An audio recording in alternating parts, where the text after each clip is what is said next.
श्रीमद् भागवत महापुराण में श्री नारायण कवच सर्वोत्तम रक्षा कवच है, जिसे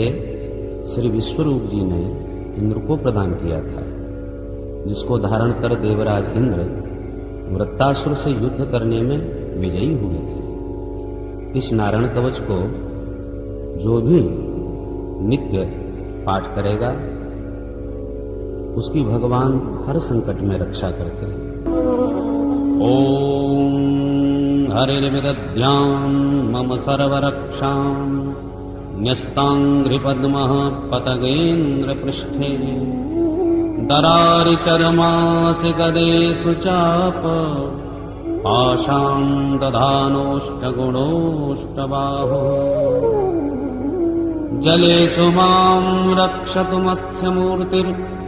यादो गणेभ्यो वरुणस्य पाशा स्थलेषु मायावटु मामनोव्यात् त्रिविक्रमः खेवतु विश्वरूपः दुर्गे स्फुटव्याधिमुखादिषु प्रभो आयान्नसिंहोऽसुरयूथपारिः विमुञ्चतो यस्य महाट्टहासम् दिशो विनेदुर्न्यपतश्च गर्भाः रक्षत्वसौ माध्वनियज्ञकल्पः स्वतस्तयोन्नीतधरो वराः रामोऽग्निकूटे स्वथ विप्रवासे स लक्ष्मणो व्याद्भरताग्रजोऽस्मान्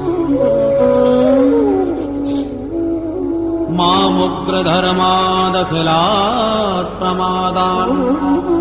नारायणः पातु नरश्च हासात्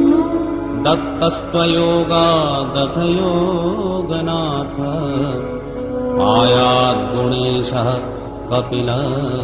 कर्मबन्धा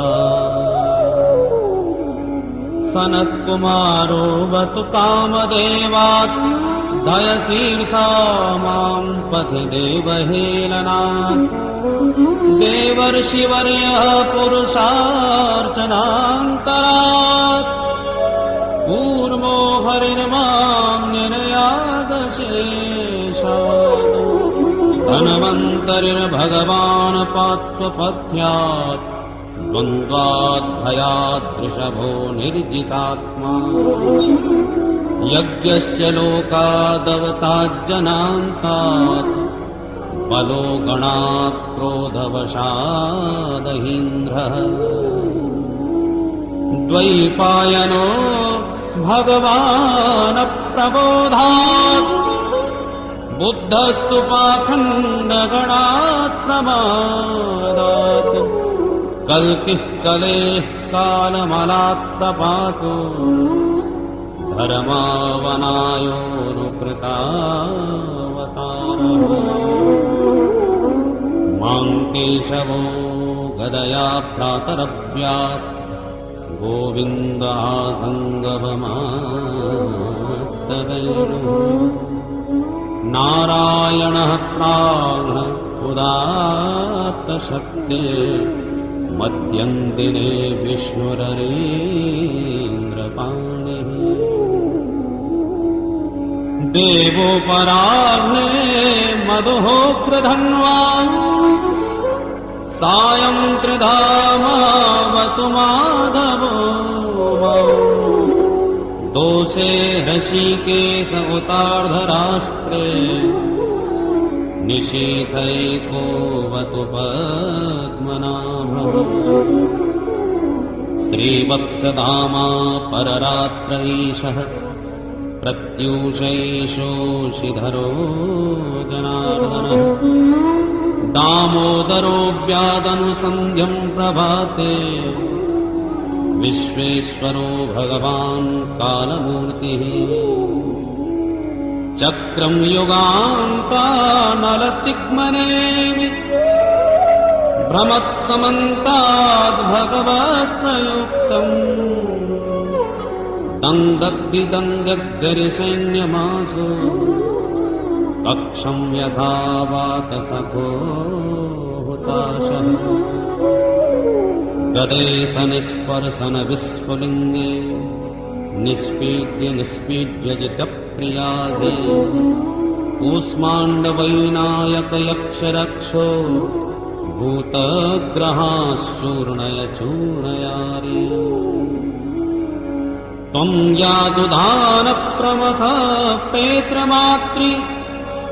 पिशाच विप्रग्रह घोरदृष्टि दरेन्द्र विद्रावय कृष्णपूरितो भीमस्वनोरेर्हृदयानि कम्पयन् त्वं तिग्मधारासि वरारिसैन्य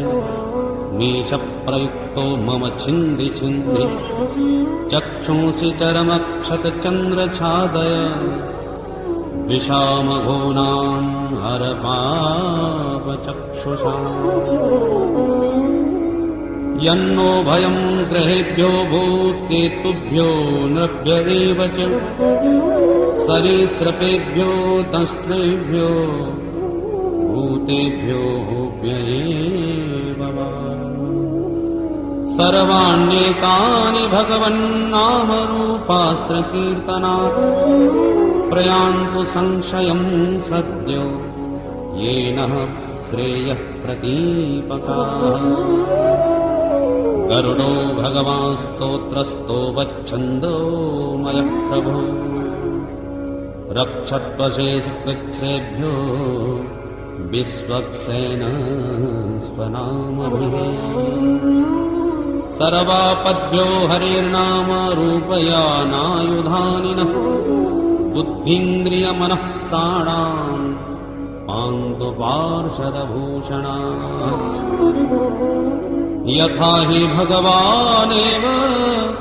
वस्तुतः सदसच्चयत् सत्येनानेन नः सर्वे यान्तु नाशमुपद्रवाः यथैकात्म्यानुभावानाम् विकल्परहितः स्वयम् भूषणायुधलिङ्गाख्या धत्ते शक्ति स्वमायया तेनैव सत्यमानेन सर्वज्ञो भगवान् हरिः पातु सर्वैश्वरूपैर्नः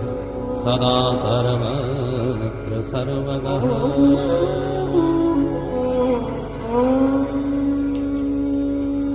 विदिक्षु दिक्षूर्ध्वमदः समन्तात् अन्तर्बहिर्भगवान् नारसिंहः प्रहापयन् लोकभयम् स्वनेन स्वतेजसा ग्रस्तसमस्ततेजा